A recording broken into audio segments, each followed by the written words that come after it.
Hello and अस्सलाम वालेकुम। खून में शुगर की मिकदार का ज़्यादा होना, इंसुलिन लेवल्स का बढ़ जाना या इंसुलिन रेजिस्टेंस, इन तमाम मसाइल को हल करने के लिए आज हम बात करने जा रहे हैं एक होममेड स्पेशल ड्रिंक की। इस ड्रिंक को हम घर पर मौजूद तमाम नेचुरल और कुदरती अज्जा से बनाएंगे और इसके इंग्रेडिएंट्स इतने पावरफुल हैं कि ना तो सिर्फ ब्लड में शुगर की लेवल्स को कंट्रोल करेंगे बल्कि ब्लड कोलेस्ट्रॉल लेवल्स को कम करने में भी मदद देंगे। ये ड्रिंक डायबिटीज के मरीजों के लिए बेहतरीन है। इसके साथ साथ ऐसे लोग जो गैस, ब्लॉटिंग, इंडाइजेशन और कॉन्स्टिपेशन का सामना कर रहे हैं, इसका इस्तेमाल लाजमी करें। बात करते हैं इस ड्रिंक को बनाने की। सबसे पहले आपको 1 ग्लास गर्म पानी की जरूरत रहेगी। इस ग्लास में हाफ टी स्पून यानी कि आधा चाय का चम्मच सिनेमन पाउडर या दारचीनी के पाउडर को ऐड करें। सिनेमन या दारचीनी का पाउडर खून में शुगर की मिकदार को बैलेंस करने के लिए मदद करता है, इसलिए टाइप 2 डायबिटीज को मैनेज करने के लिए बेहतरीन है। ये मेटाबॉलिज्म को बेहतर बनाता है, ब्लड कोलेस्ट्रॉल लेवल्स को कंट्रोल करता है और ब्लड प्रेशर को कम करता है।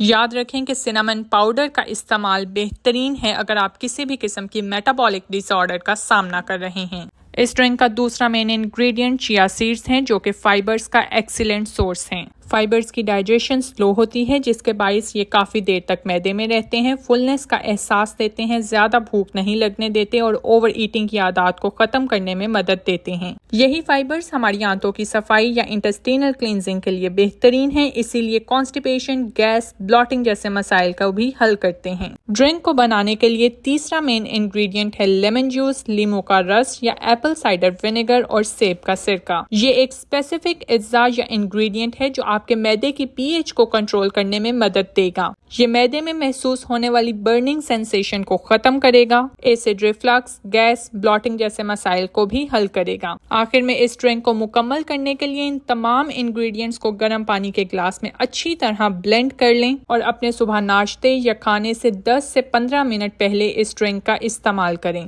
ये ड्रिंक प्योरली होममेड है, इसीलिए इसे रोज़ाना फ्रेश बनाएं और 25 से 30 दिन तक इसका रोज़ाना इस्तेमाल करें। ये 1 ग्लास आपके खून में शुगर की मिकदार को बैलेंस करने के लिए वाज़ेह मदद देगा। इसके साथ साथ हेल्दी डाइट रखें और ऐसे ही इंफॉर्मेटिव वीडियोस के लिए चैनल को सब्सक्राइब करें। Thank you for watching.